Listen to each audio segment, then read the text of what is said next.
Hi again. I'm back with a really different story. This didn't happen too often, but in May of 1982, this happened between a mother and a daughter. A punishment for two, it is called. When our little girl Becky transgressed and overlooked one of the Manzke major house rules, she received the severest sentence possible for a 5-year-old. She was confined, imprisoned, held captive, in other words, grounded, for an entire week, 7 whole days. She could not go anywhere or play with any of her friends. Becky was doomed.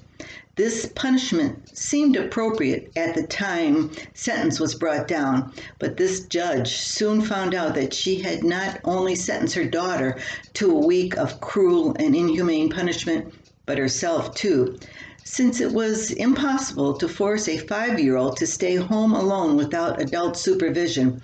The judge, me, became the warden.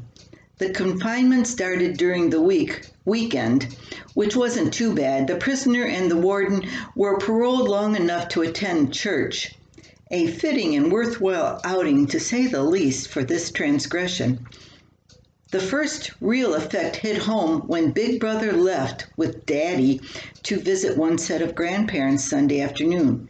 Tears ran freely then as the prisoner found out Mommy really meant what she said, and there would be no visiting that day. Mommy blotted her eyes too, but held her ground, though a bit shaky. It was her only alternative. But who wants to spend Sunday at home matching puffy-eyed stares with a 5-year-old?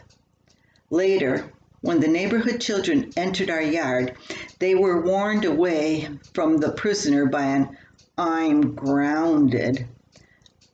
These simple words from Becky had the same effect on them as someone shouting, "Unclean! Leprosy!" All ran home and took baths just in case they were infected and came down with the big G, grounding, too. I, in turn, had to rearrange my schedule so my ward was not exposed to any of my friends' children during this week. This meant no guests for me and no unnecessary trips to town.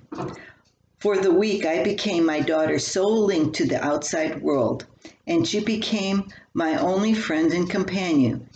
Together, we survived with coloring books and crayons.